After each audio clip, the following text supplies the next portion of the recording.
ఇద్దరాలు మొగళ్ళు ఒక సుత్తి మీద ఉంటేనే సంసారం అనేది నిలబడుతుంది కాక. రెండు చేతులు కలిస్తేనే సప్పట్లు అవుతాయి. పిల్ల మీద మొగనికి, మొగన్ మీద పిల్లానికి, ఒకరి మీద ఒకరికి కోపతాపాలు ఉండకూడదు కాక. ఓల్కన్నా ఒకరికి తోపిక అనేది ఉండాలి. గతిలేని సంసారం అనేది చేయొచ్చు కానీ శుద్ధిలేని సంసారం ఎన్నడూ చేయలేం కాక. అలాగే అక్కింటికి పోకూడదు, చెల్లింటికి పోకూడదు కాక. మీ ఇద్దరాలి మొగట్ల ముచ్చట మంచో చెడో మీ ఇంట్లో మీరే సరిదిద్దుకోవాలి అంతే తప్ప నలుగుట్లకు వచ్చి నడు రోడ్డు మీద రచ్చకెక్కినామనుకో కాక. నరం లేని నలుగురు నాలుగు విధాలుగా మాట్లాడతారు కాక. అని పిల్లం ఇట్లంట, అని మొగడు ఇట్లంట అని.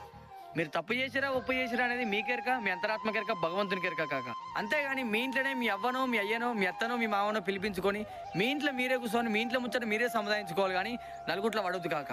వెనకటి పెద్ద మనుషులు లెక్క కాదు కాక పంచాయతీ తీర్మానం చేసేందుకు. ఇదంతా కలికాలం. 10 రూపాయలకు ఆశపడి నీది ఆమెకు, ఆమెది నీకు, ఉన్నది లేనిది చెప్పి గోరుతోడు వేయదాకా గొడ్డల దాకా తెచ్చే పెద్ద మనుషులు కాక ఈ కాలంలో. అర్థమైందా?